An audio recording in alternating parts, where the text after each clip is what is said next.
Yan, hello guys, good afternoon. So today is Friday.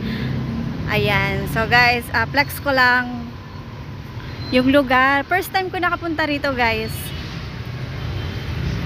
Ayan, nakikita nyo ba? Nandito ako sa Kapitolyo ng Malolos, Bulacan. First time ko siya. Maganda pala yung lugar nila, no? Ayan. So, hindi siya crowded. May pinuntahan lang kasi kami dito, kaya nadalaw.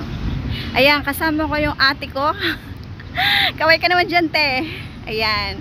Kasama ko siya. Pumunta kami ng ospital. So, nagpa-check up. Ang supportive kong ate. Ayan. So, ayan lang. Flex ko lang yung lugar nila. Napakaganda. Sa side doon, meron siyang parang tiyangge. Hindi ko lang nakuha sa video kasi wala kaming time. Ayan. Ang ganda niya. Sa Malolos, Bulacan.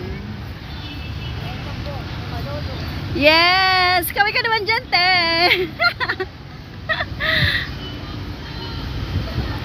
Ayan. So, eto lang muna for today, guys. So,